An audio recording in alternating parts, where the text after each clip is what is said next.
अभी ज़्यादातर ओनर्स को यही नहीं पता कि ये 2 ऑप्शन अवेलेबल है और इन 2 के अंदर फिर बहुत सारे सब ऑप्शंस हैं। दूसरी प्रॉब्लम क्या है कि उनको ये कैसे डिसाइड करेंगे मेरे लिए डेट अच्छा है या इक्विटी अच्छी है। पर जहाँ हमारी रिक्वायरमेंट बड़ी होती है, हमारी केपेक्स की फाइनेंसिंग होती है, वहाँ पे भी डेट ऑप्शन होता है जिसको कहते हैं हम प्रोजेक्ट फाइनेंसिंग। तो डेट ले रहे हैं, डेट तब लो जब आपको सर्टेनिटी है, बिल्कुल सर्टेनिटी है, आपके पास रोलिंग है, आपका करेक्ट जनरेट हो रहा है रेवेन्यू और आपका प्रॉफिट भी आ रहा है, आपको सिर्फ वर्किंग कैपिटल की दिक्कत हो रही है। आफ्टर द 2021 जो हमारा बायजूस का केस हुआ, तो उसके बाद से ना इंडियन इन्वेस्टर्स का माइंडसेट बहुत चेंज हो गया। तो बेसिकली एक्सपर्ट वैलिडेशन होता है। तो बेसिकली होता ये है कि validation her nature of product और नेचर ऑफ इंडस्ट्री के हिसाब से अलग अलग होता है। अगर मैं एक टेक्निकल डीप टेक कंपनी की या डीप टेक वेंचर की बात करूँ तो उसके प्रोडक्ट का वैलिडेशन तब होगा जब उसने प्रोटोटाइप डेवलप कर लिया है। नया व्यक्ति या कोई एमएसएमई वाला व्यक्ति या कोई स्टार्टअप वाला व्यक्ति ये देख रहा है, ही डजंट नो कि ये वैलिडेशन करवाने कहाँ जाना है, किससे मिलें, किससे पूछें और किससे करवाएं। क्या आप एक स्टार्टअप फाउंडर हो या एमएसएमई बिजनेस ओनर हो और आप फंड रेजिंग के लिए काफी समय से प्रयास कर रहे हो बट हो नहीं पा रही है, तो ये एपिसोड आपके लिए है। आज हमारे साथ ज्वाइन किया एक investment banker, chartered accountant Fareen Rangwala. Basically क्यों एक बिजनेस को बार बार इन्वेस्टर्स रिजेक्ट करते हैं या एक स्टार्टअप को क्यों फंडिंग नहीं मिलती है, क्या चीजें ऐसी हैं जो कि एक इन्वेस्टर देखता है और क्या चीजें ऐसी हैं जो एक फाउंडर इग्नोर करता है। इस पॉडकास्ट में आज हमने बहुत डिटेल में बात की है। ये पॉडकास्ट आपके बिजनेस का या आपकी लाइफ का गेम चेंजर हो सकता है। Stay tuned. Jai Hind. So Fareen, welcome in the Shekhar finance वाला show. Thank you so much, it's a pleasure. शुरू करते हैं हम लोग। तो सबसे पहले हु इज फरीन, थोड़ा सा ऑडियंस के लिए अपना एक लिटिल स्टोरी। बिल्कुल। तो मैंने शुरुआत की थी मेरे सीए से। मैं सीए क्वालिफाइड चार्टर्ड अकाउंटेंट हूँ एंड मैंने शुरुआत की थी पीडब्ल्यूसी हैदराबाद से, जहाँ पे मैं risk systems and process assurance के रोल में थी। उसके बाद रिस्क एडवाइजरी के रोल में थी, एडवाइजरी सर्विसेज के रोल में थी। तो वहाँ पे कुछ वाइट कॉलर क्लाइंट्स के साथ मैंने काम किया, जैसे क्वालकॉम इनकॉर्पोरेशन हो गया, ताज ग्रुप, ताज जीवीके ग्रुप जिसके एयरपोर्ट्स है, होटल्स हैं, तो होटल इंडस्ट्री में काम किया। फिर उसके बाद बैंक के साथ काम किया, HSBC ग्लोबल में काफ़ी टाइम तक मेरा एक्सपोजर रहा है। उसके बाद मैंने अपोलो हॉस्पिटल्स के लिए किया है, विच इज़ और हॉस्पिटल चेन, बहुत बड़ी हॉस्पिटल चेन है इंडिया की। स्पेंसर रिटेल में मैंने काम किया है, स्पेंसर रिटेल में। फिर उसके बाद इंफ्रास्ट्रक्चर प्रोजेक्ट्स में किया है, टाटा प्रोजेक्ट्स लिमिटेड वगैरह में। तो ऐसे कुछ कंस्ट्रक्शन जाइंट के साथ किया है, रामकी ग्रुप के साथ। फिर टिशमन स्पेयर्स एक न्यूयॉर्क का ग्रुप है, उनके साथ किया है। तो ऐसे कुछ बड़े क्लाइंट्स के साथ मैंने कंसल्टेंसी डोमेन में काम किया as a consultant, experience consultant. उसके बाद शादी के बाद मैंने अपना फैमिली बिजनेस ज्वाइन किया, जहाँ पे मुझे थोड़ा एंटरप्रेन्योरशिप का एक्सपीरियंस मिला, मालिक होने का एक थोड़ा सा टेस्ट मिला, और यू नो टीम को कैसे हैंडल करते हैं, वेंडर्स को कैसे हैंडल करते हैं, क्लाइंट्स को कैसे हैंडल करते हैं, right from the owners point of view. तो वो एक्सपोजर मिला। फिर उसके बाद एक्सीडेंटली मुझे चांस मिला कि एक वीसी कंपनी, मतलब एक वेंचर कैपिटल फर्म के साथ मैं काम करूं। तो वहाँ पे मैं पहली एम्प्लॉय थी, और वहाँ पे यू नो पार्टनरशिप से लेकर के एसोसिएशंस तक, इन्वेस्टर्स बनाना, इन्वेस्टर्स से बात करना, फॉलोअप्स करना, उनको डील्स बताना, डील्स प्रोक्योर करना, असेस करना, इवैल्यूएट करना। तो we were working as the evaluators, और हम इन पैसा जमाते थे, बेसिकली फंड्स लेके आते थे स्टार्टअप्स के लिए, अर्ली स्टेज स्टार्टअप्स के लिए, और हेल्प करते थे उनको, सपोर्ट करते थे फाइनेंशियली बेसिकली। ग्रेट। उसके बाद एक IB फर्म मैंने खुद ने चालू करी, सोर बियॉन्ड वेंचर्स के नाम से। Very good. और अभी मैं इन्वेस्टमेंट बैंकिंग करती हूँ, वही सपोर्ट करती हूँ स्टार्टअप्स को अर्ली स्टेज और ग्रोथ स्टेज। मेरे इन्वेस्टर्स के साथ मेरे जो VCs है, कनेक्ट्स हैं, नेटवर्क है, उनसे हम पैसा डलवाते हैं to the startups, into the startups. और वी आर ऑल्सो कंसल्टेंट्स, तो हम लोग कंसल्टेंसी भी करते हैं और हेल्प करते हैं टू ग्रो दीज बिजनेसेस। सो फरीन, एक टर्म आपने यूज़ किया इन्वेस्टमेंट बैंकर, है ना जी। ये मैं बहुत सुनता आ रहा हूँ, मूवीज़ भी बनी है, बहुत सारी देखी हैं, इसमें डिफरेंट काम करते दिखते हैं ये लोग। एक्चुअली करते क्या हैं ये? तो बेसिकली काफ़ी तरह के इन्वेस्टमेंट बैंकर्स होते हैं पूरे इकोसिस्टम में. इकोसिस्टम, अगर हम फंडिंग इकोसिस्टम की बात करें तो बहुत बड़ा और वास्ट ओशन है ये, बहुत बड़ा समंदर है. तो इसमें क्या होता है, जो अर्ली स्टेज होता है उसमें इन्वेस्टमेंट बैंकर्स जनरली ये होते हैं कि कनेक्ट करवाते हैं अर्ली स्टेज कंपनीज को, बिजनेसेस को टू द फंड हाउसेस. अब वो फंड हाउसेस कुछ भी हो सकते हैं, वो इन्वेस्टर्स हो सकते हैं, रिटेल इन्वेस्टर्स हो सकते हैं, जिनके फैमिली ऑफिस में पैसा है और डिस्पोजेबल इनकम है, जो छोटे बिजनेसेस के लिए, एमएसएमईज के लिए काम आ सकता है. सो दे लेंड दैट टू बिजनेसेस और एमएसएमईज, और बदले में उनको इक्विटी कैपिटल मिलती है, शेयर कैपिटल मिलता है ऑफ दीज कंपनीज. अभी यही जो कॉन्सेप्ट है वो बड़े और ग्रोथ स्टेज पे भी काम आता है, लागू होता है, बट जो प्रोसेस होता है वो ऑल टुगेदर चेंज हो जाता है, कॉम्प्लेक्सिटीज आ जाती है, फाइनेंशियल फिगर्स बहुत बड़ा रोल प्ले करते हैं उसमें. ठीक है, तो पहले स्टार्टिंग में जो इन्वेस्टमेंट बैंकर्स होते हैं वो ये कनेक्ट करवाते हैं. फिर जो स्टेजेस जैसे बढ़ती जाती है तो इन्वेस्टमेंट बैंकर्स भी काफ़ी कॉम्प्लेक्स हो जाते हैं और बड़ी इंस्टीट्यूशंस बीच में प्ले करते हैं, जैसे मर्चेंट बैंकर्स हो गए, बड़े इन्वेस्टमेंट बैंकर्स हो गए, जो खुद भी पैसा लगाते हैं अपने खुद के नेटवर्क से, और जो बड़ा फंड मोबिलाइज करते हैं to these growth stage companies. उसमें उनका खुद का भी पैसा इन्वॉल्व होता है, वो खुद भी लगाते हैं, वो लोग खुद भी इक्विटी लेते हैं. दे प्रोसेस द ट्रांजैक्शन, पूरा ट्रांजैक्शन प्रोसेस करते हैं, और फिर जो बड़े वीसीज होते हैं, जैसे फंड्स हो गए, एआईएफ्स हो गए, बड़े वेंचर कैपिटल्स हो गए, ठीक है, उनका भी पैसा वो लोग फॉलो अप में डलवाते हैं. और पूरा ट्रांजैक्शन प्रोसेस करते हैं. अर्ली स्टेज में भी यही प्रोसेस है, लेकिन थोड़ा सा सिंप्लीफाइड है. टिकट साइज का डिफरेंस है, प्रोसेस की कॉम्प्लेक्सिटी का डिफरेंस है. और पहले स्टार्टिंग में फाउंडर के बेसिस पे पैसा लगता है, क्योंकि नंबर्स नहीं होते हैं, फिगर्स नहीं होते हैं, वैल्यूएशंस वेग होती है बहुत. कैसे बिजनेस को वैल्यू करें, तो फाउंडर पे के कैपेबिलिटी पे डिसीजन होता है मेजरली, प्रोडक्ट की वैलिडेशन पे डिसीजन होता है मेजरली, कि प्रोडक्ट आगे चलेगा कि नहीं चलेगा बेसिकली, और उसकी कमर्शियल कैपेबिलिटी पे डिसीजन होता है कि प्रोडक्ट मार्केट एटलीस्ट अडॉप्ट करेगा कि मार्केट रेडी है कि नहीं इस प्रोडक्ट को अडॉप्ट करने के लिए. उस बेसिस पे डिसीजन होता है, और ऑब्वियसली फाउंडर्स और टीम की कैपेबिलिटी पे. तो ये फर्क है स्टार्टिंग में, अर्ली स्टेज में और ग्रोथ स्टेज में. Very good. So as you told me, अगर इसको समराइज करूं तो basically they are facilitators. Yes, they are facilitators and they are processor, transaction processors, okay, so intermediaries you can say. Very. So आज हम लोग जो more focused conversation करने वाले हैं वो रहने वाला है रेवेन्यू जनरेटिंग कंपनीज के अंदर. अच्छा, ठीक है. इंडिया के अंदर एक सेगमेंट है जिसको एमएसएमई बोलते हैं जी. ठीक है. तो बेसिकली वो भी स्टार्टअप की कैटेगरी में, बट उनका नाम अलग से रखा दिया गया है ना.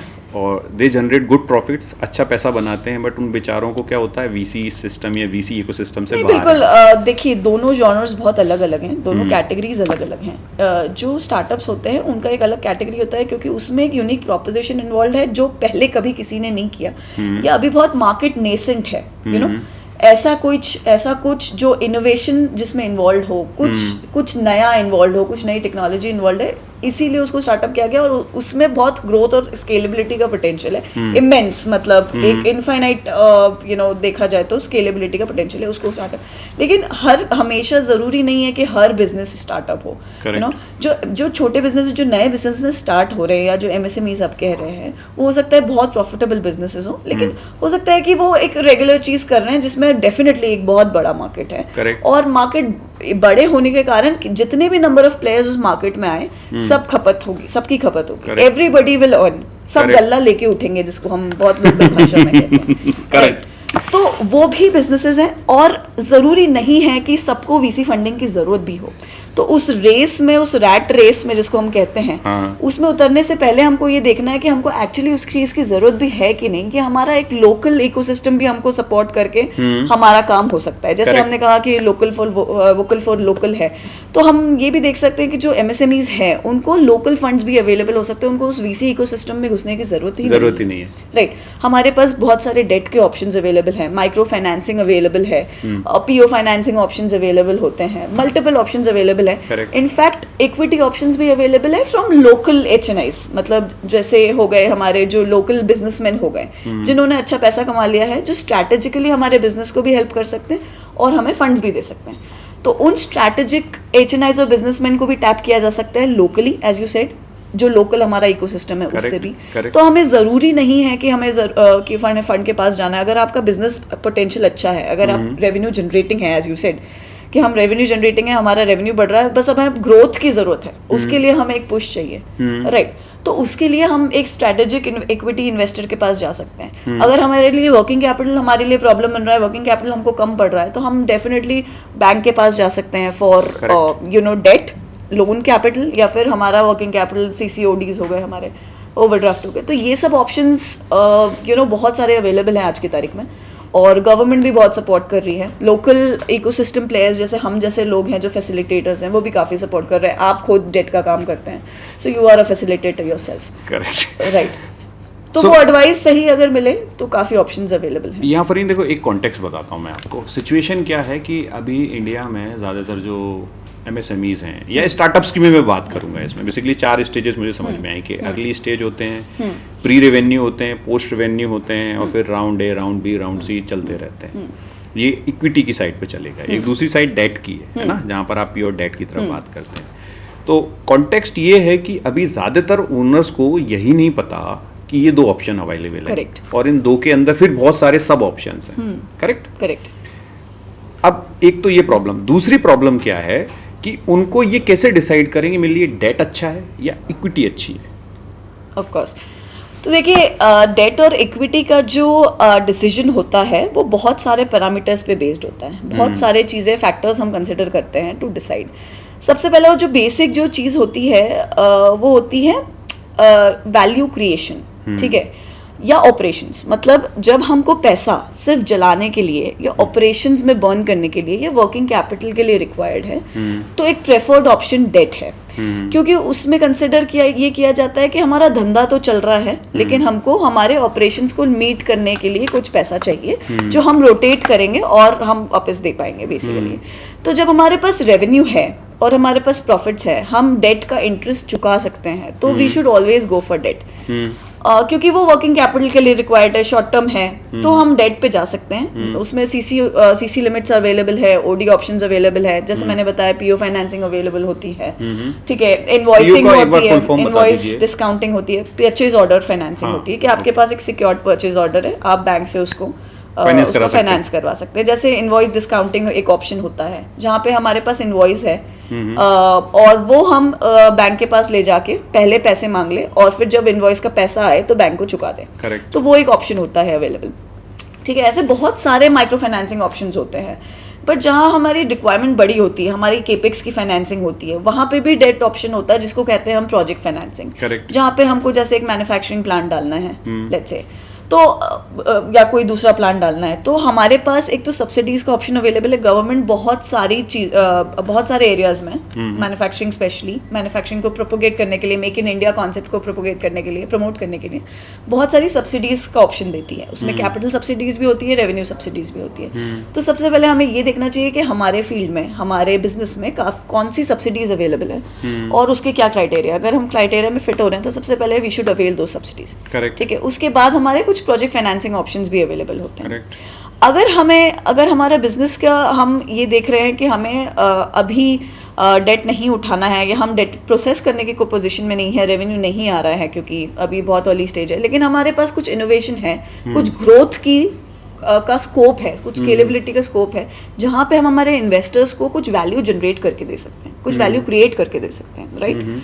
उस केस में इक्विटी ऑप्शन बहुत बेटर है, क्योंकि इक्विटी में क्या होता है कि इक्विटी में आपकी ओनरशिप डाइल्यूट होती है, ठीक है। आप अपने ओनरशिप का एक हिस्सा निकाल के इक्विटी इन्वेस्टर को दे रहे हो और उसके एवज पे आप उनसे कैपिटल ले रहे हैं, आप उनसे पैसा ले रहे हैं, फंड्स ले रहे हैं। तो वो एक्सपेक्ट करते हैं कि जिस तरह से आप ओनर हैं और किसी टाइम पे आप अगर एग्जिट लेते हैं कंपनी से तो आपको पैसा बना के देगी कंपनी, तो वैसे ही उनका एक एक्सपेक्टेशन रहती है कि मेरा जो है मेरी कुछ वैल्यू एडिशन हो। मेरा आज इक्विटी का वैल्यू अगर 100 रुपये है, 1000 रुपये है, तो जब 2-3 साल बाद यही 10,000 हो जाए, 1 लाख हो जाए, 2 लाख हो जाए मेरी एक शेयर की वैल्यू, राइट। तो वो उस बेसिस से, उस माइंडसेट से आपके पास आपकी कंपनी में आते हैं, राइट। और उनको बहुत सी केसेस में स्ट्रेटेजिक इन्वेस्टमेंट्स में, प्रॉफिट में भी पार्टिसिपेट करते हैं वो, बट कुछ कैपिटल इन्वेस्टर्स जो होते हैं जो प्योरली कैपिटल इंक्रीमेंट के और वेल्थ क्रिएशन के पॉइंट ऑफ व्यू से आते हैं, वो लोग सिर्फ आपके वैल्यू क्रिएशन में और वैल्यू एनहांसमेंट में इंटरेस्टेड होते हैं, वो लोग प्रॉफिट्स में इंटरेस्टेड नहीं होते। तो अगर आपको एक लॉन्ग टर्म एक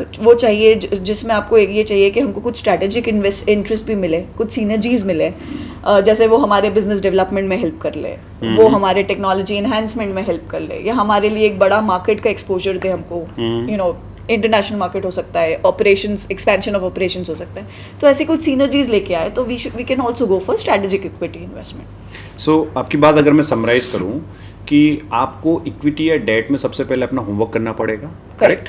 कि अगर ओवरव्यू दूं तो अगर आप डेट ले रहे हैं, डेट तब लो जब आपको सर्टेनिटी है, बिल्कुल सर्टेनिटी है, आपके पास रोलिंग है, आपका करेक्ट जनरेट हो रहा है रेवेन्यू और आपका प्रॉफिट भी आ रहा है, आपको सिर्फ वर्किंग कैपिटल की दिक्कत हो रही है, या फिर आपको कैपिटल एक्सपेंशन जाना है, केपेक्स एक्सपेंशन जाना है और आपके पास अच्छे रेवेन्यूज हैं, you are already doing your business, you can take debt basis the numbers, क्योंकि डेट में नंबर्स चाहिए, मतलब होमवर्क आपका बराबर होना चाहिए। हाँ, फाइनेंशियल्स आपके प्रॉपर होने चाहिए, ठीक है, उस केस में है।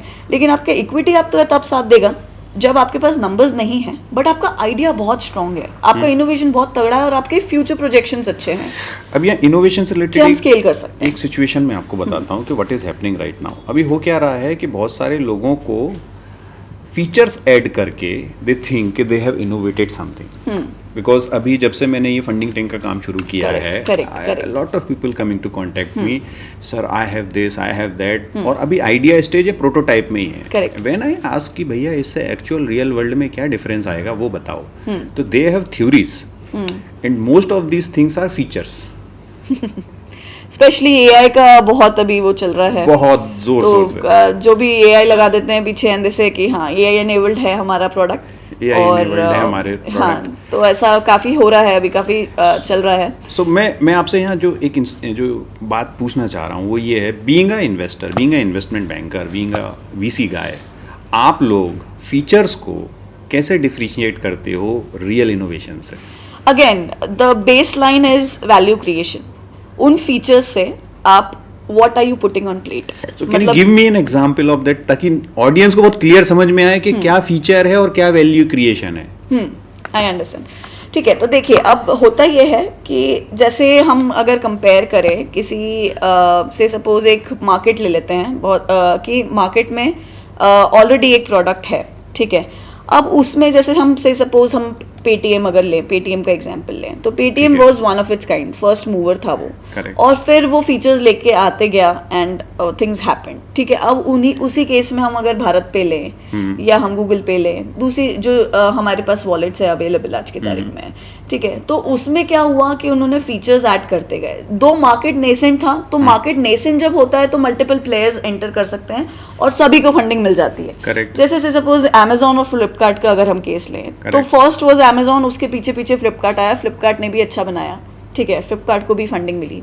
उबर और ओला ले ले, ठीक है, उबर ने पैसा बनाया, फंडिंग ली, ओला ने भी अच्छी फंडिंग उठाई, because market was nascent, market में इतनी जगह थी कि मल्टीपल प्लेयर्स घुस सके, ठीक है। तो थोड़े बहुत फीचर्स भी अगर आपने ऐड कर दिए और आप सेम मॉडल फॉलो कर रहे हो तो आप फ्लोट कर जाओगे, राइट। बट अगर मार्केट बहुत मच्योर है, मार्केट की स्टेज ही बहुत मच्योर है, जहां पे मल्टीपल प्लेयर्स ऑलरेडी एग्जिस्ट कर रहे हैं, अगर आप कोई लेट्स से सपोज पेटीएम के कुछ फीचर्स लेके आएगा और उसमें कुछ एडिशंस भी कर लेगा, तो वो उस लेवल पे नहीं पहुंच सकता जिस लेवल पे आज पेटीएम या भारत पे है, करेक्ट। यू नो दूसरे ऐप्स ऑलरेडी जो मार्केट में एस्टैब्लिश हो गए वो है, क्योंकि अब मार्केट मच्योर हो गया है, एक सर्टेन लेवल पे पहुंच चुका है, मच्योर हो गया। तो अब एक ब्रेक थ्रू चाहिए उस इंडस्ट्री में, राइट, जो कुछ बहुत अलग करे और वो ब्रेक थ्रू करेगा और वो उसको फंडिंग मिलेगी, क्योंकि अब डुप्लीकेशन हो गया है। Can you give me an example of that?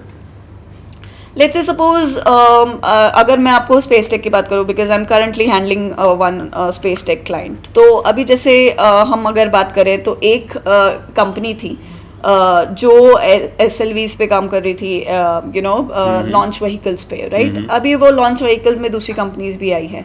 अब जैसे से suppose we are talking about this company is doing something, अभी एक कंपनी थी जो रेडियो बेस पे, अभी तक ऑप्टिकल स्पेक्ट्रम चल रहा था, ऑप्टिकल मतलब कैमरा से इमेजेस कैप्चर होती थी सैटेलाइट से, वो अभी हो रहा है। तो basically ISRO and Pixel and everybody is Rocketex and everybody is you know focusing on that.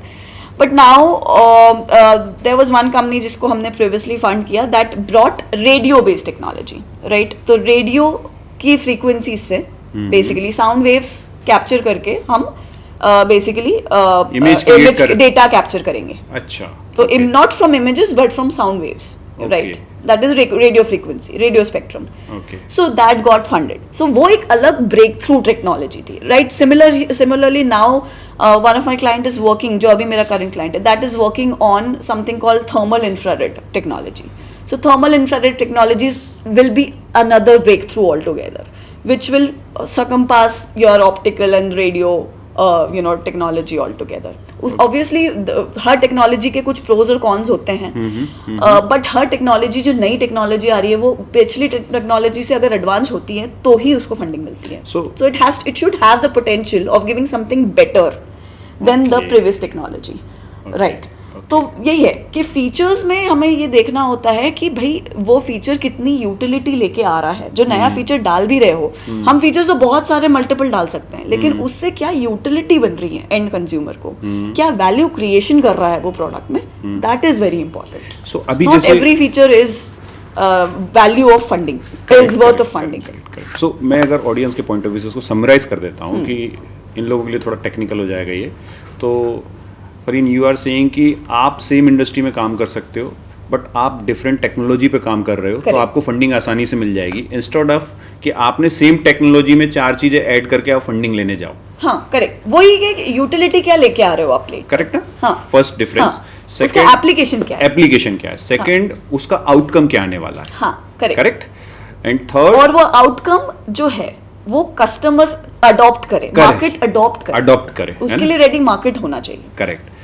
अब आते हैं हम लोग एक बहुत इंपॉर्टेंट एस्पेक्ट पे, चूँकि जो वीसीज होते हैं, जो आप इन्वेस्टमेंट बैंकर्स होते हो, वो अक्सर हमारे इंडिया में कंप्लेन है. मैं बहुत लोगों से मिल रहा हूँ और सबका कहना है, ये शेखर जी डिस्कशंस बहुत होते हैं, इवेंट्स भी बहुत होते हैं, बातें भी बहुत होती हैं, बट रियल फंडिंग नहीं होती है. अगर आपको या आपके किसी परिचित को इस टॉपिक से रिलेटेड कोई भी हेल्प रिक्वायर्ड है, तो मेरी और मेरी टीम का नीचे डिस्क्रिप्शन में हमने एक नंबर दिया है, हम आपकी हेल्प करने के लिए अवेलेबल हैं. तो इस टॉपिक पे मेरा बहुत ही ऑपोजिट व्यू है, पॉइंट ऑफ व्यू है, क्योंकि मार्केट में आई सपोज, बिकॉज हम लोग तो वीसी इकोसिस्टम में बैठते हैं, आए दिन बात करते हैं फंड से, वीसी से, फंड मैनेजर्स से. पैसा ज़्यादा है, इन्वेस्टर्स इकोसिस्टम में ज़्यादा है, वो पैसा लेके बैठे हैं, उनको स्टार्टअप्स नहीं मिलते. क्या बात कर रहे हो? Yes, that is actually the reality of can you give me the data? मतलब लोगों के लिए डेटा बताओ कुछ. ये तो देखो एक कहने की बात हो गई, डेटा शेयर करो कुछ आप. तो काफ़ी देखिए, इधर 10,000 से ज़्यादा वीसीज हैं आज की तारीख में, और एच तो बहुत है. मतलब कुछ लैक्स की कैटेगरी में एच हैं. हाँ, कुछ लैक्स में हैं एच जो पैसा लगाते हैं. वो भले ही उनका टिकट साइज छोटा हो सकता है, बड़ा हो सकता है, but they invest in their own capacities, right. Individual capacities में इन्वेस्ट करने वाले बहुत एंजल इन्वेस्टर्स हैं, जिनको हम एक्चुअली टिपिकली एंजल इन्वेस्टर्स कहते हैं, बहुत सारे हैं. और बड़े इंस्टीट्यूशनल वीसीज भी बहुत हैं, इंस्टीट्यूशनल इन्वेस्टर्स भी बहुत हैं, ठीक है. बट जब हमें पैसा लगाने की बारी आती है, ठीक है, तो प्रॉब्लम ये है कि आज हर कोई DPIIT का सर्टिफिकेट लेके, जो DPIIT जो गवर्नमेंट रजिस्टर्ड स्टार्टअप होता है, वो हर कोई लेके बैठा है, बट एक्चुअली में वो स्टार्टअप है ही नहीं. वो सिर्फ एक नया बिजनेस है, जिसने स्टार्ट कर लिया, जिसके पास आइडिया आया उसने स्टार्ट कर लिया, और कोई रेवेन्यू नहीं है, कोई बिजनेस नहीं है, कोई बिजनेस सेंस नहीं है, और बस वो DPIIT का सर्टिफिकेट आज लेके बैठा है और फंडिंग मांगने निकल जाता है मार्केट. तो उस हिसाब से ये एलिजिबल ही नहीं है फंडिंग के लिए बेसिकली, ठीक है. जब तक आपके पास कोई बहुत अच्छा प्रोडक्ट और इनोवेशन नहीं है, जब तक आपने उसको मार्केट में टेस्ट नहीं किया, जब तक आपने उसको टेक्निकली टेस्ट नहीं किया, जब तक आपने उसको उतारा नहीं, जब तक आपने अपने इनिशियल कस्टमर्स नहीं बनाए, तब तक आपने अपना बिजनेस प्रूव ही नहीं किया, अपना आइडिया प्रूव ही नहीं किया. तो तब तक बेसिकली इंडिया में ना बहुत कंजर्वेटिव मेंटालिटी है. और आफ्टर द 2021 जो हमारा बायजूस का केस हुआ और कुछ बबल्स ब्लो आउट हुए, तो उसके बाद से ना इंडियन इन्वेस्टर्स का माइंडसेट बहुत चेंज हो गया. उन्होंने बोला कि भाई हम किसी के पर भी भरोसा करके आप पैसा नहीं डालेंगे, हमें वैलिडेशन दो, हमें कस्टमर्स दो, अर्ली ट्रैक्शन दो, हमें ये प्रूव करो कि आपका बिजनेस है, आपका प्रोडक्ट बिजनेस बनाने लायक है ना, बिजनेस करने लायक है, तभी हम पैसा देंगे, तभी हम वैल्यू. तो आज के केस में, आज इकोसिस्टम में कुछ अर्ली स्टेज फंड्स हैं जो वैलिडेशन, प्रोडक्ट डेवलपमेंट में भी डालते हैं पैसा, टेक्नोलॉजी को देखते हुए, इनोवेशन को देखते हुए. लेकिन मेजॉरिटी ऑफ इन्वेस्टर्स का जो माइंडसेट हो गया है वो चेंज हो गया. वो ये सोचते हैं कि हम पहले हमको वैलिडेशन ला के दो, मार्केट में पहले अपना प्रोडक्ट प्रूव करो, फिर उसके बाद हम ये पैसा जो देंगे। वैलिडेशन आपने टर्म यूज़ किया, ये होता कैसे? तो बहुत तरह के वैलिडेशंस होते हैं। टेक्निकल वैलिडेशन होता है, मार्केट वैलिडेशन होता है, कस्टमर वैलिडेशन होता है, तो बेसिकली एक्सपर्ट वैलिडेशन होता है। तो बेसिकली होता ये है कि validation her nature of product और नेचर ऑफ इंडस्ट्री के हिसाब से अलग अलग होता है।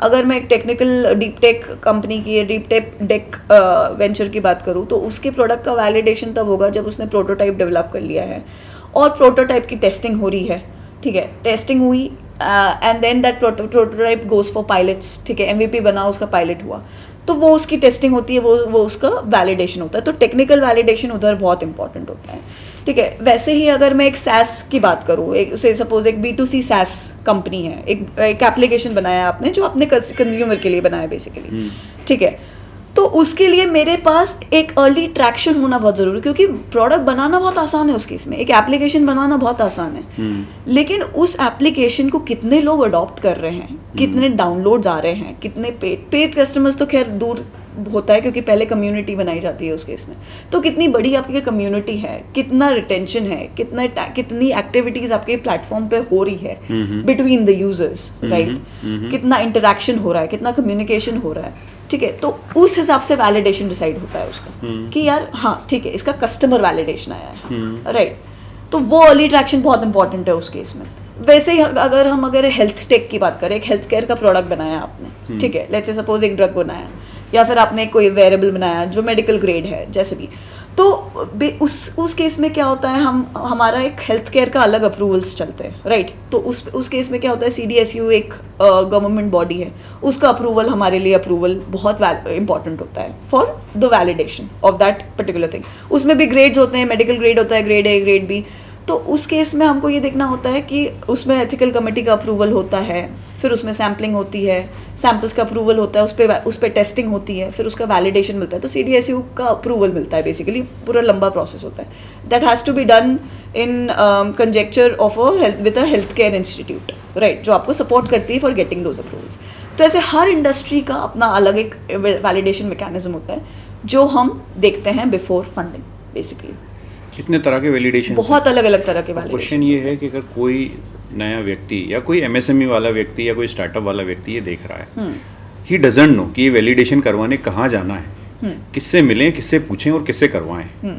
उधर ही तो हम और आप जैसे लोग पिक्चर में आते हैं तो हमें पता बेसिकली होता ये है कि after getting exposure to multiple industries और टॉकिंग टू, अभी मैंने मेरी पूरी 4 साल ऑफ VC करियर में मैंने अभी तक ऑलमोस्ट मोर देन 5,000 एंटरप्रेन्योर्स से 1-to-1 बात की है, 1-on-1 बात की है। मतलब आई एम नॉट सेइंग कि मैंने वाया किसी के सुना है या करा है, मैंने 1-on-1 बात की है।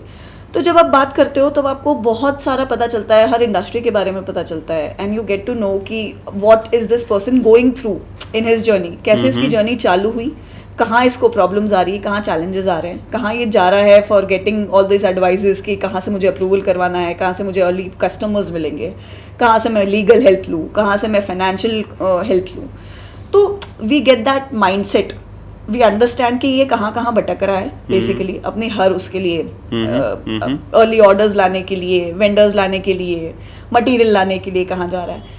तो बेसिकली उस नॉलेज के साथ we come to come on the plate, और हम बताते हैं कि यार ठीक है, अगर तेरा प्रोडक्ट इस स्टेज पे है अभी, तो you should go here, you should go there, he is available for your help. एक क्वेश्चन और यहाँ पैदा हो जाता है कि हमारे जैसे लोग तो हैं, बट मेरे को ऐसा अक्सर लोग बोलते हैं, शेखर जी आपके जैसे लोग बहुत महंगे हैं। स्टार्टिंग में देखिए, इंक्यूबेशन भी एक बहुत अच्छा ऑप्शन है। अगर आपको एडवाइजर्स और कंसल्टेंट्स महंगे लगते हैं तो स्टार्टिंग में गवर्नमेंट ऑफ इंडिया बेसिकली बहुत सारे इंस्टीट्यूट्स को इंक्यूबेशन रखने का एक मैंडेटरी रूल है। बेसिकली जितने भी आप कॉलेजेस देख लें, जितने भी यूनिवर्सिटीज़ देख लें, मैनेजमेंट इंस्टीट्यूट्स देख लें, स्पेशली IITs और IIMs हो गए, दूसरे भी कुछ जो प्राइवेट कॉलेजेस हैं, तो बेसिकली ये सभी अब इंक्यूबेशन सेंटर्स रख रहे हैं। तो इंक्यूबेशन सेंटर्स और एक्सेलरेटर्स वो जगह होती है, वो इंस्टीट्यूट और बॉडी होता है जहाँ पे दीज स्टार्टअप्स उनके क्राइटेरिया के हिसाब से ये लोग इंक्यूबेट करते हैं। हर इंक्यूबेटर का एक अलग क्राइटेरिया है, तो अगर आप उस क्राइटेरिया में फॉल करते हैं तो आप इंक्यूबेट हो जाइए वहाँ पे। They give you seed funds also, कुछ फंड देते हैं इक्विटी के बेसिस पे, इक्विटी पे या सीसीडी पे, और कुछ ग्रांट्स भी एलोकेट होते हैं। तो गवर्नमेंट के कुछ ग्रांट्स अवेलेबल हैं। Startup India seed fund scheme है, जिसके बारे में मैं आपको पर्सनली बताऊंगी if you connect with me. अरे आप अभी यहाँ बताओ, सबको पता चलना चाहिए क्योंकि वो काफी एलैबोरेटेड है। तो ओवरव्यू दे दीजिए आप सबके लिए, इन लोगों हाँ, को पता तो चल जाए। अर्ली स्टेज के लिए कुछ एग्जेम्पशंस और कुछ मनी देते हैं फॉर लाइक से सपोज रेंट के लिए पर एम्प्लॉय के लिए कुछ 5-10 हज़ार रुपए है एलोकेटेड पर मंथ, पर एम्प्लॉय एलोकेट करते हैं, रेंट देते हैं। फिर उसके बाद कुछ टेक्नोलॉजी डेवलपमेंट के लिए भी, R&D के लिए भी वो लोग मैचिंग कॉन्ट्रीब्यूशन देते हैं। तो हर स्टेट का एक अलग अलग वो होता है। जैसे सपोज R&D में आप पैसा डाल रहे हैं तो आपका मैचिंग कॉन्ट्रीब्यूशन वो डालेंगे कि जितना आप डाल रहे हो उतना हम भी आपको सपोर्ट करेंगे along with funds। फिर कुछ स्टेट्स के अपने खुद के AIFs हैं, Cat 1 Cat 2 AIFs हैं, मतलब ऑल्टरनेट इन्वेस्टमेंट फंड्स जिनको बोलते हैं हम, सेबी रजिस्टर्ड। तो वो फंड्स हैं जो अर्ली स्टेज देते हैं और ग्रोथ स्टेज भी देते हैं क्राइटेरिया के हिसाब से। तो वो भी अवेलेबल है। स्टार्टअप इंडिया की स्ट्रीट फंड स्कीम में आप लोग 30 लाख या 50 लाख आपको इनिशियली प्रोवाइड किया जाता है। Correct, right. So that is also available. तो ये सब बहुत सारी चीज़ें हैं। फिर उसके बाद अभी जैसे सपोज MP स्टार्टअप पॉलिसी में एक नया रूल आया है कि अगर आप if you are funded via VC, अगर आपको किसी VC ने ऑलरेडी फंड किया हुआ है तो हम आपको इक्विवेलेंट अमाउंट देंगे। ओहो, up to some percent, capping के साथ नहीं होगा। 15% देंगे, सॉरी नॉट इक्विवेलेंट अमाउंट, उसका 15% देंगे। तो जितना आपको VC फंड्स ने दिया है उसका 15%। कोई कैपिंग है उसमें? या of course there is a capping, of course there is a capping. तो उस कैपिंग के हिसाब से हम 15% आपको सपोर्ट करेंगे बेसिकली। और वो 4 साल का उसका क्राइटेरिया है और कैपिंग है उसमें कि मैक्सिमम लिमिट उनकी सेट है। तो ये बहुत सारे स्कीम्स गवर्नमेंट की भी अवेलेबल हैं। तो अगर आप एडवाइजर्स के पास जाते हैं या जो ऑलरेडी इस इकोसिस्टम में काम करते हैं उसके पास जाते हैं तो वो आपको सही गाइड कर सकते हैं कि कौन सी गवर्नमेंट स्कीम आप अवेल कर सकते हैं, कौन सी सब्सिडी, बहुत सारी गवर्नमेंट सब्सिडीज और ग्रांट्स भी अवेलेबल है। तो वो ग्रांट्स अवेल कर सकते हैं। फिर इंक्यूबेशन मनी आप अवेल कर सकते हो। इंक्यूबेशन में आप इंक्यूबेट होके उनके प्रेमाइस भी यूज़ कर सकते हो, उनका ऑफिस यूज़ कर सकते हो, उनके इक्विपमेंट्स और उनका इंफ्रास्ट्रक्चर यूज़ कर सकते हो। सो अपैरेटस यूज कर सकते हो। So all of this is also available. मैं आपको इंटरप्ट कर रहा हूँ बट एक सिचुएशन बताता हूँ। ये सब चीज़ें मौजूद हैं और ये सबको पता है मौजूद हैं। सवाल ये है, फिर ये लोग या स्टार्टअप कम्युनिटी में जिसे बोलता हूँ अक्सर कंप्लेन करती है कि भाई वही जो बारी बात कि मीटिंग्स होती हैं, समिट्स होती हैं, फंडिंग नहीं होती है। तो जो आपने बात बोली कि इनके आइडिया का, देखिए मीटिंग समझ गई मैं आपकी बात ये है कि समिट्स और इवेंट्स जो हैं विजिबिलिटी के लिए बहुत अच्छी चीज़ है। और ऑल्सो ये समिट्स और फंडिंग इवेंट्स आपको अटेंड करने चाहिए, सारे फाउंडर्स को अटेंड करने चाहिए। क्यों? क्योंकि जब आपको एक प्लेटफॉर्म मिलता है to showcase, you should not lose it. भले ही उसके बाद आपकी फंडिंग ना हो, माना तो आप 10 इवेंट्स अटेंड करेंगे, आप 20 इवेंट्स अटेंड करेंगे, शायद हो सकता है उसमें से आपको एक में भी फंडिंग ना हो, माना, लेकिन आपको एक विजिबिलिटी मिलती है मार्केट में। आपको सिर्फ इन्वेस्टर्स को टारगेट नहीं करना, आपको इकोसिस्टम में बहुत सारे लोगों को टारगेट करना है। से सपोज आपको वेंडर्स को टारगेट करना है, आपको अपने पोटेंशियल कस्टमर्स को टारगेट करना है। तो ये इवेंट्स में आपको विजिबिलिटी बहुत अच्छी मिलती है। हो सकता है, और ज़रूरी नहीं है कि आपको वहीं के वहीं इन्वेस्टमेंट मिले, आपको उसके बाद भी फॉलोअप्स करने हैं। आपको उन लोगों के पास जाके मिलना है जो एक्चुअली आपको हेल्प कर सकते हैं। Right. So you have to be proactive. You just don't have to attend those events or those meetings or those functions, right? You have to proactively approach the people that are attending the event, which are useful to you, basically. तो वो follow up बहुत important होता है उसके बाद।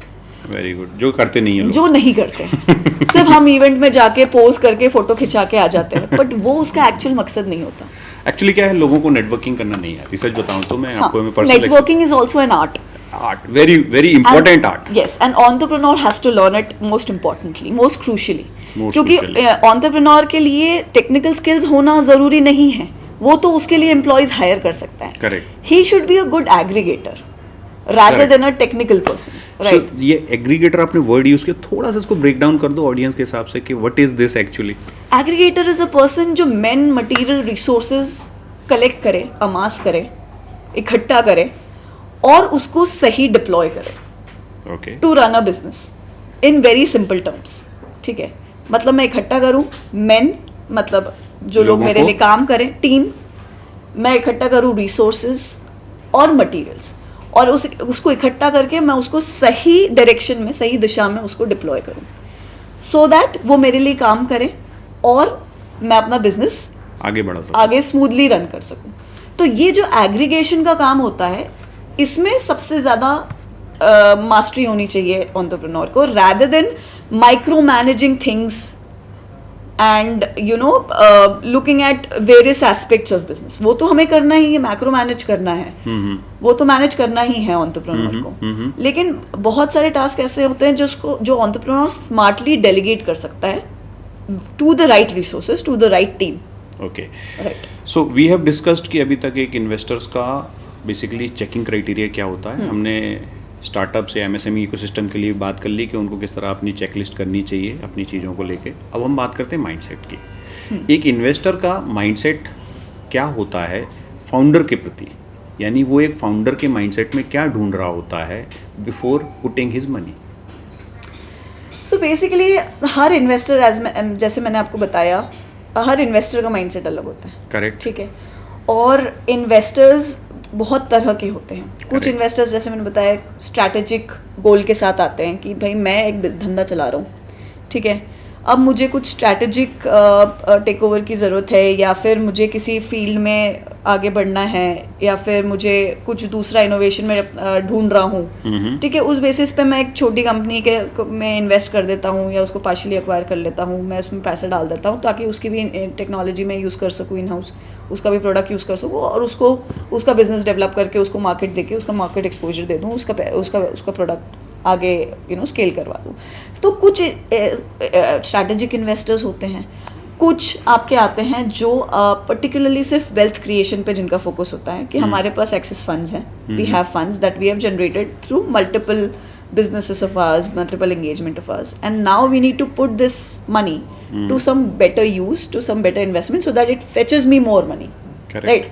ये मेरे को अपना पैसा, ये जो मेरी कैपिटल है, इसको मैं कैसे बढ़ाऊं? Okay. Right? इसका मैं कैसे इंक्रीमेंट करूं? Okay. ताकि ये जो पड़ा मेरा पैसा है वो खराब ना हो, वेस्ट ना हो, Correct. बेसिकली। Correct. ठीक है। तो to keep in mind, value creation is the major motive. जो मेजॉरिटी ऑफ इन्वेस्टर्स है वो वैल्यू क्रिएशन और वेल्थ क्रिएशन के माइंडसेट से आते हैं, राइट? अब हम इक्विटी इन्वेस्टमेंट की बात कर रहे हैं, this is purely from the point of view of equity investment, right? तो हमारे पास मल्टीपल माइंडसेट्स के होते हैं, और सबसे बड़ा माइंडसेट ये होता है कि हमारा वैल्यू क्रिएट होना चाहिए। तो सबसे बड़ा जो इन्वेस्टर का माइंडसेट ये होता है कि मैं अगर किसी स्टार्टअप में पैसा डाल रहा हूँ तो 3 साल बाद, 4 साल बाद, 5 साल बाद इन्वेस्टेड रह के ये कहाँ खड़ा होगा।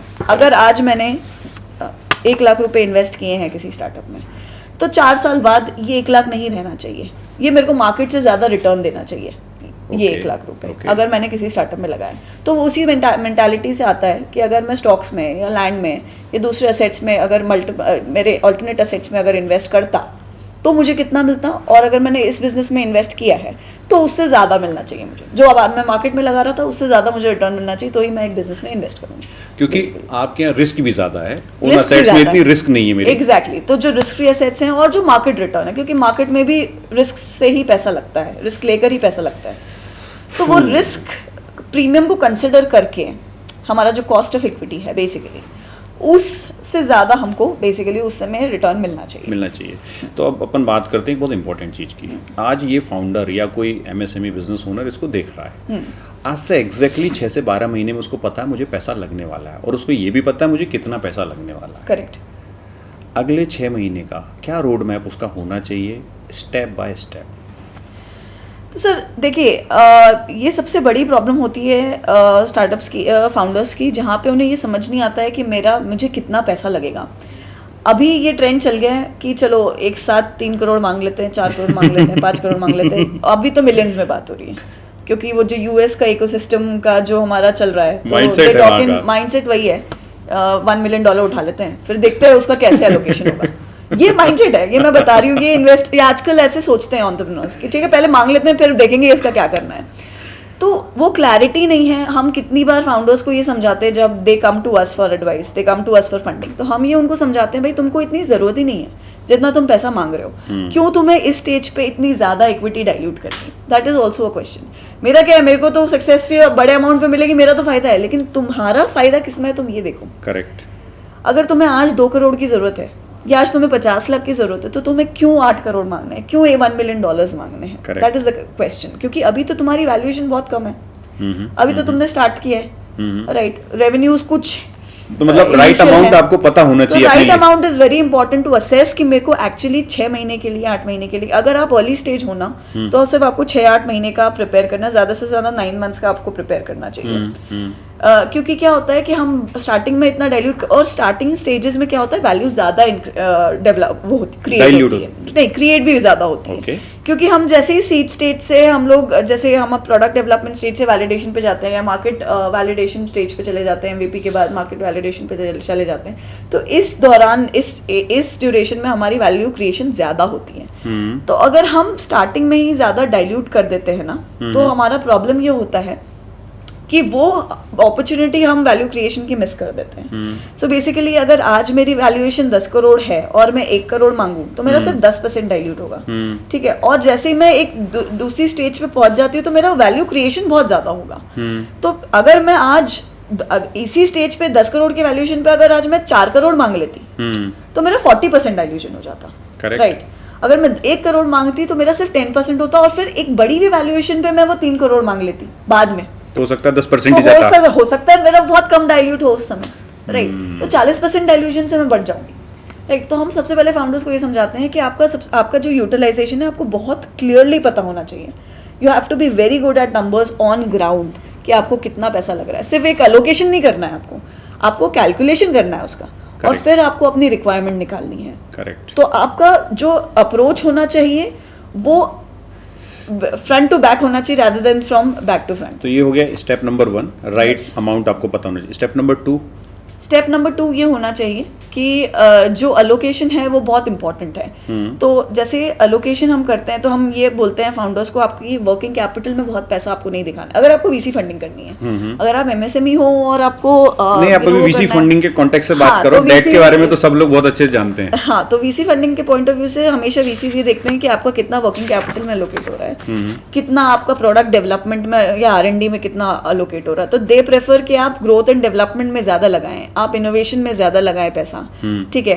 आप ऑपरेशन स्केल करने में ज्यादा लगाएं, मतलब ग्रोथ में आपका पैसा ज्यादा दिखना चाहिए, एक्सपेंशन में आपका पैसा ज्यादा दिखना चाहिए। अगर आप सैलरीज लिख रहे हो कि हम सैलरी बांटने में ये पैसा लगाएंगे तो VCs will not be interested, ठीक है। आप टीम एक्सपेंशन में वही दिखाओगे, वही एलोकेशन दिखाओगे तो VCs will be more interested, correct, right. तो यही एक पॉइंट ऑफ डिफरेंस है कि आपका एलोकेशन आप कैसे दिखा रहे हो ना, उस पर भी VC का इन्वेस्टमेंट डिसीजन बहुत लाई करता है।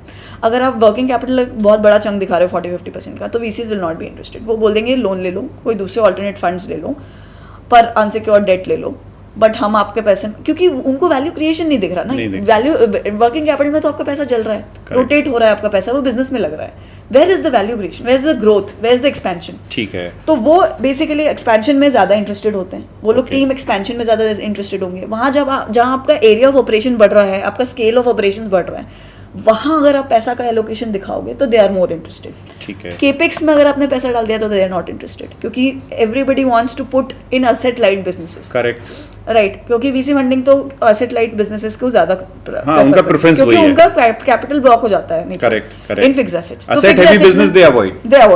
तो आपका केपेक्स कितना अलोकेट, केपेक्स अगर आपका बहुत ज्यादा है तो then they will refrain from putting money into you, क्योंकि वही है फिक्स्ड एसेट्स में आप पैसा ब्लॉक कर रहे हो, करेक्ट, और वो पैसा आपको कुछ कमा के नहीं देगा इन शॉर्ट टर्म, करेक्ट। तो that is very important. So allocation आप किस पॉकेट में कर रहे हो वो बहुत इंपॉर्टेंट है। इसके अलावा और कुछ?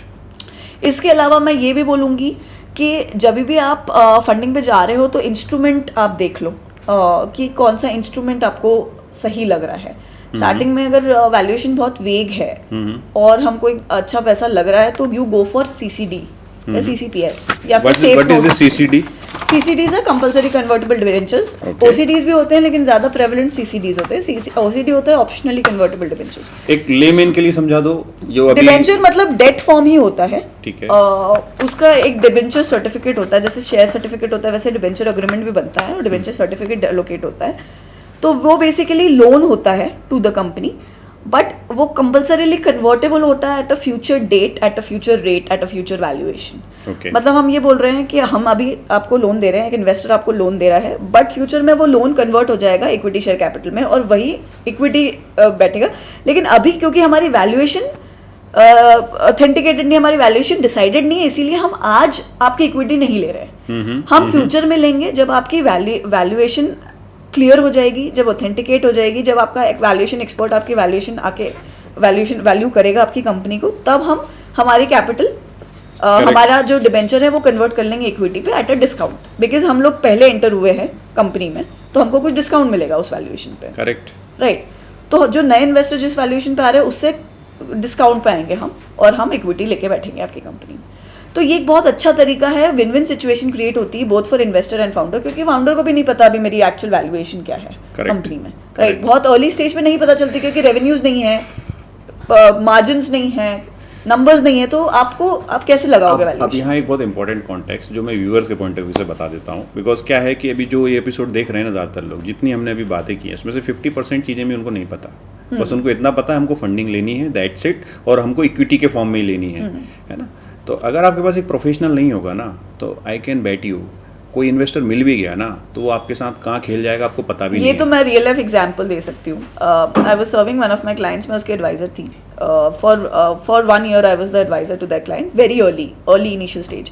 वो मेरे पास आके आया ही 40% इक्विटी डाइल्यूट करके। क्या बात ना ऑपरेशंस चालू हैं, कुछ भी नहीं, आइडिया स्टेज पे एक बंदे ने, एक इन्वेस्टर ने, I am talking about Indore का ही स्टार्टअप है, इंदौर का ही इन्वेस्टर है, लोकल इन्वेस्टर है।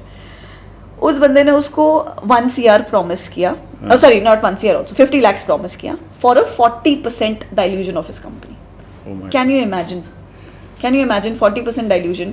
और उस बंदे के पास कोई एडवाइजर नहीं था, he was the solo founder, अकेला फाउंडर था, उसके पास कोई एडवाइजर नहीं था, उसने किसी की हेल्प नहीं ली, किसी कंसल्टेंट के पास नहीं गया वो, और उसने सीधे मान लिया, सीधा अग्रीमेंट हो गया, एग्रीमेंट हो गया, SHA साइन हो गया, अलोकेशन हो गया, शेयर्स एलोकेट हो गए उसको, और 50 लाख के एवज में। Just imagine. And now nothing can be done, you have given the equity share capital of your company, now nothing can be done, nothing can be, ज़्यादा से ज़्यादा आप बाय बैक कर सकते हो उस शेयर को, लेकिन अगर आपने वो भी यूटिलाइज कर लिया तो आप कैसे बाय बैक करोगे, because you don't have money to buy back. तो ये ऐसी सिचुएशंस में फाउंडर्स बहुत सी बार फंस जाते हैं। और अभी मेरे एक क्लाइंट के साथ ऐसा हुआ कि उसने इक्विटी भी दे दी और उसने डेट भी ले लिया। मतलब 10% उसने क्या किया, न्यू इक्विटी इशू नहीं की, न्यू शेयर्स इशू नहीं किए, उसने क्या किया, अपनी 10% अपना शेयर, फाउंडर्स शेयर उसने ट्रांसफर कर दिया, शेयर ट्रांसफर एग्रीमेंट बोलते हैं उसको। तो उसने पर्सनली ट्रांसफर कर दिए 10% 1 करोड़ के एवज में, in lieu of 1 crore, 1 CR। और बुक्स में कैसे दिख रहा है, as a loan, unsecured loan. तो अब यहाँ पे लोन भी खड़ा हो गया, वहां पे उसने इक्विटी भी दे दी, तो मतलब आप समझ रहे हो 1 करोड़ के लिए आपने लोन भी खड़ा कर लिया। अब अभी कभी भी वो उठ के बोल सकता है मेरा लोन वापस करो, और दो जगह लाइबिलिटी है, सेम दो लाइबिलिटीज क्रिएट कर ली आपने 1 करोड़ के लिए। ये इन्वेस्टर ने उसको ऐसे मैनिपुलेट किया, और फाउंडर क्योंकि टेक्निकल बैकग्राउंड से आता है, they don't know, deep tech background से, उनको फाइनेंस का कोई नॉलेज नहीं है, तो उन्हें फंडिंग का कोई नॉलेज नहीं है। उन्होंने बोला भाई मेरे को तो किसी ने आइडिया पे दिया, मैंने ले लिया, उसकी जो टर्म्स एंड कंडीशंस थी मैंने मान ली, ना तो टर्म शीट बनी ना कुछ हुआ, सिंपल शेयर ट्रांसफर एग्रीमेंट, इसमें तो SHA भी नहीं बना, इसमें सिर्फ शेयर्स ट्रांसफर हुए हैं, MCA में रजिस्टर हुए हैं, बात खत्म, और लोन भी खड़ा हो गया। अब वो बंदा जिसको मैंने बताया ना कि कॉन्फ्लिक्ट होता है जब इन्वेस्टर और फाउंडर में, वो सीधा आके बोलता है मेरे को तो मेरा पैसा वापस कर दे, लोन भी है कंपनी का तो वो लोन वापस करो, और शेयर्स भी है, शेयर्स तो रहेंगे, तो कुछ हो नहीं सकता, कुछ नहीं हो सकता, आप पैसे दो खरीद लो। वाह, एक हार्ड ट्रुथ जिसके साथ हम इस एपिसोड को क्लोज करना चाहेंगे कि जो आप समझते हो कि फाउंडर्स को पता होना चाहिए इन्वेस्टर या VC इकोसिस्टम को लेके। इन्वेस्टर और VC इकोसिस्टम को लेके एक हार्ड ट्रूथ ये है कि investor is here to make money and he is here to exploit you basically. Okay, investor को किसी भी तरह अपना पैसा बनाना है, unless and until strategic investor, as I said, कि रियली वो आपके साथ काम करना चाहता है, लॉन्ग टर्म रहना चाहता है और आपको वैल्यू क्रिएट करके देना चाहता है, which is a rare breed, which is a very rare breed. तो वही एक आइडेंटिफिकेशन और understanding of investor mindset is very important. Correct. जो मैंने आपको बताया कि इन्वेस्टर किस माइंडसेट से आपके साथ जुड़ना चाह रहा है, वो आप पहचानो। Consult real advisors and good consultants जो आपको मदद कर सकें पैसा उठाने में भी, प्लस आपकी रनवे बताने में, आपका यूटिलाइजेशन में हेल्प करने के लिए, आपके लिए स्ट्रैटेजीज सही बनाने के लिए। So you need right strategists on board, correct, जो आपको अर्ली स्टेज में हेल्प कर सके, right. And the second thing that I would say is founding team अच्छी हो, को फाउंडर आपका स्ट्रॉन्ग हो, ताकि आपको मदद मिल सके इन रनिंग ऑफ योर बिजनेस। सब कुछ खुद से मत करो, क्योंकि आप सब कुछ में सही नहीं हो सकते। You can not be master of all, you are jack of all, but you cannot be master of all. Business is a team game. Business is a pure team game. It's a team management thing, and you need to have right sort of people with you. Correct. That is very important. Correct. Right advisors on board, right resources, and right co-founders also. Correct. There is a famous book by Malcolm Gladwell that is called Blink. है ना, उसमें उन्होंने एक narrative use किया है। Basically ज़्यादातर जो ecosystem है, खासकर ये जो हमारा करंट इकोसिस्टम है जहाँ फंडिंग की बात कर रहे हैं हम लोग, तो ही टेल्स कि बेसिकली होता क्या है कि हम लोग बहुत ज़्यादा अपनी बायसेस से काम करते हैं। करेक्ट है ना, we have certain biases from our childhood, और वीसीज को लेके, पैसे को लेके हमारी बायसेस सोसाइटी बहुत ज़्यादा ड्राइव या कंट्रोल करती है। अब बात करें अगर हम लोग कंसल्टेंट्स की या वीसीज की या किसी भी तरह की राय मशवरे की, तो हम लोग instead of going to expert, हम लोग जिन पे ट्रस्ट करते हैं उनसे कंसल्ट करना पसंद करते हैं। सो एग्जांपल के लिए कल परसों की बात है, I was talking to someone, he is into SME business में है, एक्सपेंड कर रहे हैं। सो उनकी बुक्स के हिसाब से उनको वर्किंग कैपिटल नहीं मिल सकती है, टिपिकल ब्लैक एंड वाइट वाला बिजनेस था। सो आई टोल्ड हिम कि आप मॉर्गेज लोन ले लीजिए। So that guy is a young guy, उसको पूरा प्रोडक्ट ब्रीफ किया टीम ने, and he said okay, contract sign किया हमने, उसका सेंक्शन करके डिसबर्समेंट पे जब आते हैं, देयर इज़ अ गाय, वो उसका फ्रेंड था, वो आता है पिक्चर में, एंड ही टेल्स हिम कि भाई तेरे को वर्किंग कैपिटल लेनी चाहिए थी। ओके, उनका डिस्कशन हुआ, देन दे रिकनेक्ट अस, तो दिस सेम फाउंडर जो व्यक्ति था वो मेरे से बात कर रहा है, एंड ही वाज टेलिंग कि सर मुझे तो अब वर्किंग कैपिटल ही चाहिए, मुझे अब ये मॉर्गेज नहीं चाहिए। सो आई टोल्ड हिम कि अराउंड 1.5 महीने पहले हमने ये बात की थी, वेयर आई टोल्ड यू कि तुम्हें वर्किंग कैपिटल क्यों नहीं मिल सकती है। So now let me connect your friend. तो मैंने उसके फ्रेंड को लाइन पे लिया। सो उसके फ्रेंड से जब मैं बात कर रहा था, तो फ्रेंड को मैंने पूछा कि वर्किंग कैपिटल की नीड क्या होती है, टेक्निकल रिक्वायरमेंट्स होंगी ना जो भी आपको दे रहा है। I don't know sir, he just tell I don't know. So I asked that guy कि भाई आपके मित्र को ये भी नहीं पता कि वर्किंग कैपिटल की टेक्निकल नीड्स क्या है, and he is advising you कि ये लेनी चाहिए आपको। तो मैंने उसको एक नैरेटिव दिया कि आपके घर में आपकी माता जी हैं, उनसे ज़्यादा आपका कोई हितैषी नहीं है, करेक्ट, उनसे ज़्यादा आपका कोई वेल विशर नहीं है, बट क्या आप ये फाइनेंसेस के मैटर के डिसीजंस अपनी माता जी से पूछ के ले सकते ना? सही बात है। आपको टेक्निकल नॉलेज, प्रोफेशनल नॉलेज होना बहुत ज़रूरी है, बहुत ज़रूरी है, एंड उनकी टर्म्स और कंडीशंस और क्राइटेरियाज में फिट होना भी बहुत ज़रूरी है। That is important. So you have to be practical in all sense. Yes, that's right, कि हर जगह पेचकस से काम नहीं होगा, कहीं पाना लगेगा, करेक्ट, हर जगह डिफरेंट काइंड ऑफ टूल्स की जरूरत होती है। True that. So thanks Fareen for your time, and I hope so कि ऑडियंस के लिए काम का रहेगा।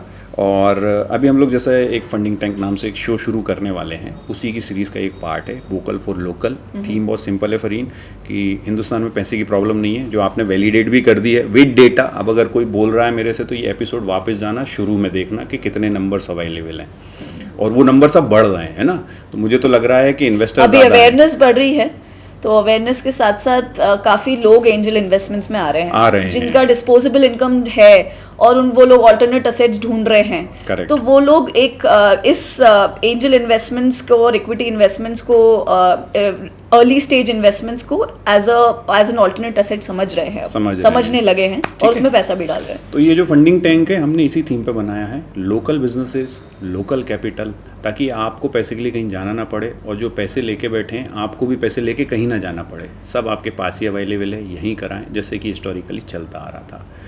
तो Fareen, anything last you want to share to audience, और वी कैन क्लोज? बस यही कहूँगी कि ज्ञान देने वाले भी बहुत हैं, पैसे देने वाले भी बहुत हैं। आपको ये समझना है कि आपकी रिक्वायरमेंट क्या है, और गो टू राइट पीपल, सही इंसान के पास जाइए, सही एडवाइज़र के पास जाइए, सो दैट आपको एक सही डायरेक्शन, सही दिशा मिल सके और उस दिशा में आप काम करें to be successful. Thank you. So thank you Fareen for the show. Next time हम लोग जल्दी कनेक्ट करते हैं, होप सो, बिल्कुल, है ना? ठीक है, जय हिंद। जय हिंद, जय भारत। अगर आपको या आपके किसी परिचित को इस टॉपिक से रिलेटेड कोई भी हेल्प रिक्वायर्ड है तो मेरी और मेरी टीम का नीचे डिस्क्रिप्शन में हमने एक नंबर दिया है, हम आपकी हेल्प करने के लिए अवेलेबल हैं।